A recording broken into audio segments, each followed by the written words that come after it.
So it seems here that there's a gap between what is protected, who is protected rather, by the NLRA and the NLRB, their functioning body. The unions obviously have a set of rules and regulations and protections for the employees, that body of workers that we're talking about. And then there are also a set of rules and regulations and protections for the company, that entity, that employer entity. But it seems to me that a supervisor is in this strange limbo area between those two places. Are they actually protected by the NLRA?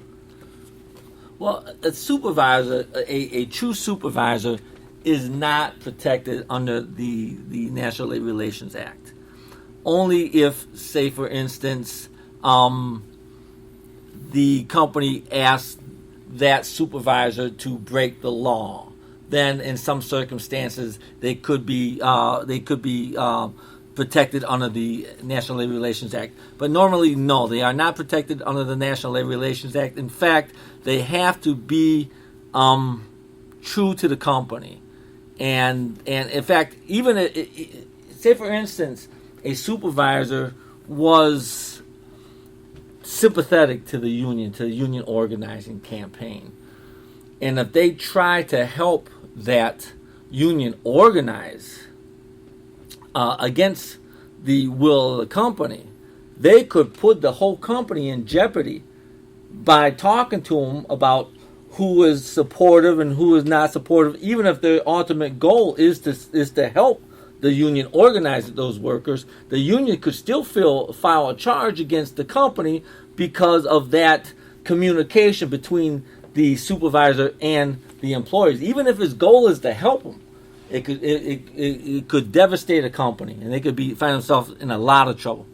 Yeah, clearly the definition of a supervisor by the National Labor Relations Act defines a supervisor as an individual who has the authority, acting in the interest of the employer, to cause another employee to be hired, transferred, suspended, laid off, recalled, promoted, discharged, assigned, awarded. You get the idea here, James, obviously. And that excludes them from the definition of, quote-unquote, an employee per the Act. But again, I'd like to elaborate for just a moment on what Rick was saying, because, again, as we are engaged with clientele and assisting them, a lot of times that supervisor is in this limbo stage because they don't understand what their role is. Oh, are they protected or are they not? But more importantly, they need to be very well aware that their actions have some serious consequences to them if it is construed that they are intimidating or promoting unionization in favor or against in that realm, because the employees' protected rights are then perhaps being violated. So the supervisor's role, let's see, as it pertains to labor relations. So before a union comes in, what can a supervisor do, or what is a supervisor's role in that unionization campaign? When a union's looking at a company, what do they think about when they are examining the supervisors? Just for clarification, James, you're asking the supervisor's role pertaining to labor relations. Obviously, the definition of labor relations means unionization. And really, that first step, should the supervisor have some type of education, just a general awareness of how labor relations or unionization evolves? How does the process happen? And how does it work? What are their rights? What are the rights of the employees? And clearly, as a practitioner of labor relations, we would encourage any and every company to make sure that their supervisors, again, that immediate first level of leadership with the subordinate staff, the employees, that they do have that general knowledge base. We're not here, nor is there an expectation that they become philosophers or doctorates in the idea of labor relations, but just to have a general knowledge of terminology and how processes work. And you know what? Working with unions for 24 years and having over 1,000 organizing campaigns under my belt on the union side as an organizing director, I will tell you that when a union comes in to target a company, there's going to have to be some criteria set up. There's going to be some hurdles that have to be met. But basically what they're looking at, they're the same as if a state or federal inspector came to look at any infrastructure, whether it be a bridge or a tunnel or a building, they look for stresses and weaknesses within the foundation of that structure. The structure of a company is the foundation of a company is that frontline relationship between the frontline supervisors and the employees. That's the structure of that company. So when I was on the other side and we used to look at, is this company going to be worth our time and our money and our effort to organize them? Because it's all about winning and losing. Right. I mean, it's not, hey, good try. It's all about winning. And if that relationship between the frontline supervisors and the employees is weak, and there's no respect, or there's problems and there's issues, and that communication is not fluid, and the consistency is not there, then that is going to make them a target, because that is the fundamental issues that they look for when they go in and make the decision whether to organize a company or not. So it seems that these frontline supervisors can be huge assets or liabilities on either side of that union campaign. So, for instance, a union is campaigning into a company. They're going to look at the frontline supervisors, and the company's going to look to those frontline supervisors as their first line of defense, right? Yes. Sure, those supervisors are a key component to this campaign.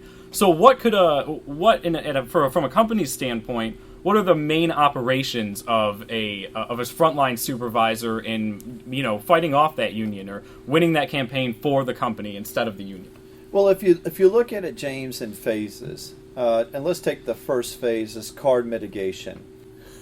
Dan, if I could interrupt you right there for a second, what exactly do you mean by card mitigation? What are the cards you're referring to? Yeah, I appreciate that, James. Let me elaborate on that.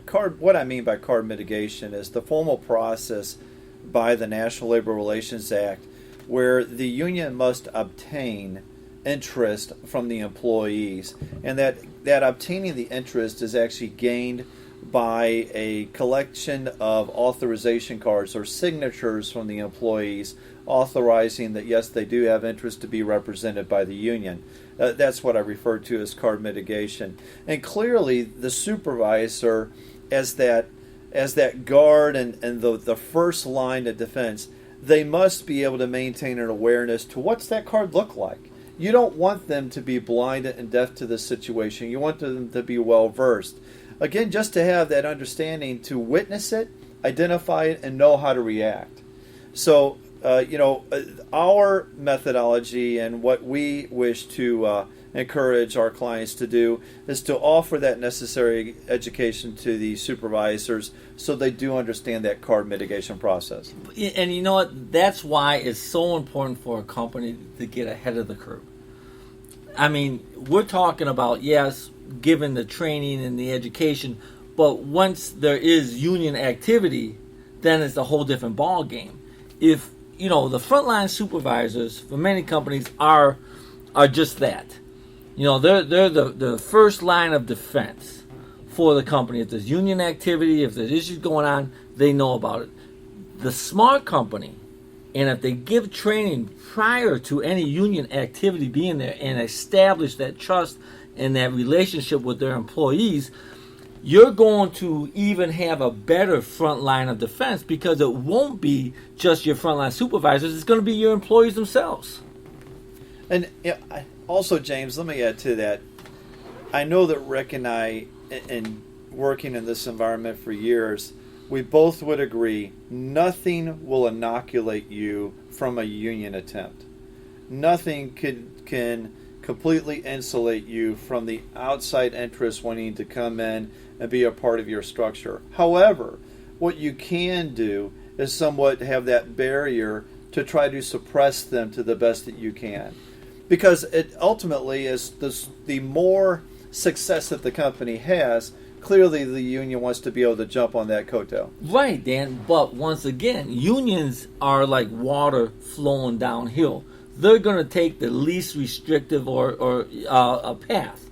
So if there is is something blocking them, it's going to turn and go somewhere else. It's going to go to the easiest target. So when they look at a company and they see that there's a strong foundation, that there's a strong relationship, that there's good communication, they're going to look at that and say, well, maybe this isn't where we want to go. Because you have to understand that the organizer or the head of the organizing department, which is what I did, we would look at how much money we're going to spend and how many successes that we had.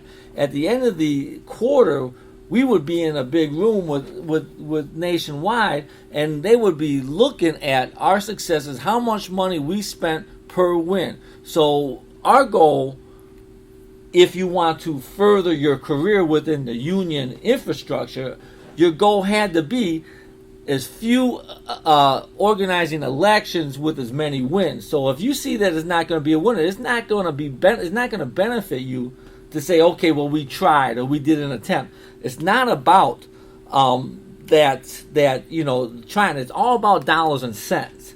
How much did we gain and how much did we spend? That's the bottom line. If you want to advance yourself, that's what you have to do. Yeah, but Rick, as we know, as we've talked to clients in the past, what you just said, though, about the dollars and cents of unionization, that's one of the hardest obstacles that management has, and even we do as practitioners contracted to help them, and educating that first-line supervisor to understand the financial impact of unionization, because they don't see how it impacts them. Right. The company, the stakeholders, the executives, sure, they have a better appreciation to, holy cow, unionization and the detriment financially, but that supervisor is saying, wait a minute, it's not going to affect my checkbook. Well, right, absolutely, Dan. In fact, how many times have we asked management in training classes that we've held, what is the reason you don't want a union here? And all they do is regurgitate what they've heard from upper management. But they really don't have an understanding of how it could personally affect them and how much money it could cost the company and how that could affect their ability, to grow with the company.